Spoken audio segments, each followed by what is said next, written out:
کیا آپ اس ساؤنڈ کو جانتے ہیں؟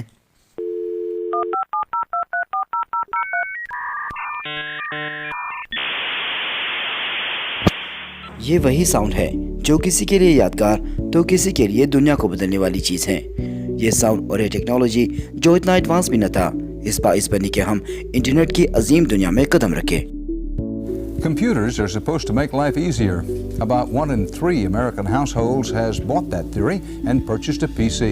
But what they didn't tell you is that life does not get easier right away. For many newcomers, PC stands for pain and confusion. ہمارے گھروں میں موجود ٹیلی فون کی لائن سے متصل ہو کر کچھ ویب سائٹس پر وقت گزارتے تھے۔ اس زمانے میں ہم کافی حد تک کچھ نہیں جانتے تھے۔ تصور نہیں کیا جا سکتا تھا کہ انٹرنیٹ ہمیں دنیا کے اس عظیم پلیٹ فارم پر لے آئے گی، لیکن انٹرنیٹ نے ہمارے لیے ایک نئی دنیا بنائی۔ اس نئی دنیا کو ہم انٹرنیٹ کی دنیا کہتے ہیں۔ کچھ لوگ سمجھتے تھے کہ انٹرنیٹ ایک کمپیوٹر ہے جو کسی انسان کی ملکیت ہے اور ہم ان سے کنیکٹ ہوتے ہیں۔ کچھ لوگ سمجھتے تھے کہ یہ ایک کمپنی ہے اور کچھ لوگ سمجھتے تھے کہ یہ ایلینز کا بنایا ہوا شاہکار ہے۔ ابھی بھی ہم میں سے بہت سے لوگ یہ نہیں جانتے کہ انٹرنیٹ کیا ہے اور یہ کیسے کام کرتا ہے، اور سب سے اہم، اس کا مالک کون ہے یا اس کا نظام کون چلاتا ہے۔ اس ویڈیو کو بنانے کا ہمارا یہی مقصد ہے کہ ہم آپ دوستوں کو بتا سکیں کہ انٹرنیٹ کس نے بنایا اور یہ کیسے کام کرتا ہے، کہاں سے آتا ہے اور کہاں جاتا ہے۔ آپ سبھی دوستوں سے گزارش ہے کہ ہمارے چینل میچٹ انفارمیٹری کو سبسکرائب کر کے بیل آئیکن کو ضرور دبائیے، اور اگر ہو سکے تو لائک، شیئر اور کمنٹ میں ہمیں اپنے رائے سے آگاہ کیجیے۔ سب سے پہلے یہ بتانا ضروری ہے کہ انٹرنیٹ کا سفر 1969 سے شروع ہوا۔ امریکی وزیر دفاع نے ایک پروجیکٹ بنایا جس کا نام تھا آرپا، یعنی the advance research project agency of the department of defence. یہ اس زمانے کا سب سے ایڈوانس پروجیکٹ تھا جو پورے امریکہ ڈیفینس اور امریکہ کی یونیورسٹی میں جتنے بھی کمپیوٹر تھے وہ چاہتے تھے کہ یہ ایک دوسرے سے کمیونیکیٹ ہو جائے، یعنی ایک دوسرے سے لنک ہو جائے، تاکہ اگر کوئی بھی کمیونیکیشن کرنا رہے تو اس کے لیے آسانی رہے۔ یعنی ایک چھوٹا سا نیٹ ورک اسٹارٹ کیا گیا جس کا نام تھا آرپا نیٹ۔ امریکی یونیورسٹی کے اسٹوڈنٹس، انجینئرز اور ریسرچرز نے اتنا یوز کیا کہ یہ بہت فیمس ہوا اور پوری دنیا میں پھیلنے لگا۔ 20 سال بعد 1989 میں سب سے بڑا قدم اٹھایا گیا۔ اس قدم کو بڑھانے والا ٹیم برنرز-لی تھا جو برطانوی شہری اور کمپیوٹر انجینئر تھا۔ مسٹر لی سے درخواست کی گئی کہ مختلف سرورز کے ٹیکنیکی پرابلم کو حل کیا جائے۔ کئی تلاشوں کے نتیجے میں اس نے کمپیوٹر پروگرامنگ کو ترقی دے کر HTTP اور www کے مشترکہ معلومات کا نظام بنایا۔ اس کے علاوہ کافی سارے سافٹ ویئرز بنائے گئے جو سرچ اور انفارمیشن ہمیں فراہم کرتے تھے۔ مسٹر لی یہ تصور نہیں کر سکتے تھے کہ ان کی تکنیک ایک نئی ایجاد ہے جو پوری دنیا کو حیران کر سکتا ہے، ایک نیا انقلاب ہے ٹیکنالوجی کی دنیا میں۔ وہ اسے صرف زیر اثر لانے والا قابل ذکر نتائج سمجھتے تھے۔ 1992 میں صرف 50 ویب سائٹس موجود تھے جو 4 سال کے بعد 40 ملین سے زیادہ ہوئے، اور دلچسپ بات یہ ہے کہ مسٹر لی کی ٹیم نے اس ایجاد کو اپنے نام پر رجسٹرڈ نہیں کیا۔ اگر اپنے نام پر رجسٹر کرتے تو ناقابل یقین دولت کے مالک ہوتے۔ اسی وجہ سے دنیا کے اہم ناموں میں سے ایک نام جانا جاتا ہے۔ 2018 کے جائزے کے مطابق اس سال 4.2 ارب انٹرنیٹ کے صارف دنیا میں موجود تھے، یعنی دنیا کے 55% آبادی انٹرنیٹ استعمال کرتے تھے، جو زیادہ تر ایشیائی تھے، جس سے 3 سال قبل صرف 3 ارب صارف دنیا میں موجود تھے۔ اس کا مطلب یہ ہے کہ لوگوں کی ایک بڑی تعداد روزانہ انٹرنیٹ سے منسلک ہوتے جا رہے ہیں، یہاں تک کہ انٹرنیٹ سے منسلک ہونا بہت سے لوگوں کے لیے ضروری بن گئے ہیں۔ بہت سے تحقیقات کے مطابق جو اپنا انٹرنیٹ کنیکشن کھو دیتے ہیں وہ منشیات چھوڑنے کی طرح کا علامات کا تجربہ کرتے ہیں۔ روزگار کے نئے مواقع جو انٹرنیٹ ان لوگوں کو مہیا کرتا ہے، اس نئی دنیا میں زندگی گزارنے کے لیے الگ بات ہے۔ اسی وجہ سے انٹرنیٹ پر ہمارا انحصار اتنا عام ہو گیا ہے۔ تو انٹرنیٹ کیا ہے؟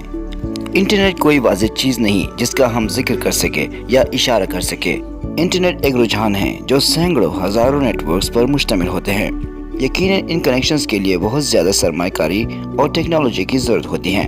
اس بارے میں ضرور بات کریں گے، لیکن مناسب ہوگا کہ ہم ایک تشبیہ کے ساتھ اس کا موازنہ کریں۔ مثال کے طور پر ہم زراعت کے ساتھ انٹرنیٹ کا مقایسہ کر سکتے ہیں۔ زراعت کیا ہے؟ اس کا مالک کون ہے؟ اگر ان سوالوں کا جواب آپ کو معلوم ہوگا تو انٹرنیٹ کو آپ بہتر سمجھ سکتے ہیں۔ بلا شبہ انٹرنیٹ کے لیے بہت بڑا انفراسٹرکچر کی ضرورت ہوتی ہے۔ ہم ان افراد، کمپنیوں اور اداروں کے بارے میں بات کر سکتے ہیں جن کے پاس یہ انفراسٹرکچرز ہیں۔ انٹرنیٹ ایک بڑے اعصابی نیٹ ورک کی طرح ہے اور اس نیٹ ورک میں کنیکشن پوائنٹس ہیں اور یہ کنیکشن پوائنٹس وہی سرور ہیں۔ ان سرور سے تمام معلومات فائبر آپٹک کیبل کے ذریعے تقسیم کی جاتی ہیں۔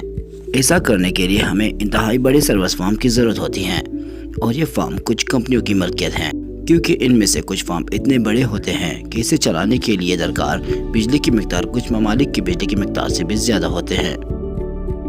سب سے بڑا farm range international info hub server ہے جو چین میں تقریباً 600,000 مربع میٹر پر واقع ہے۔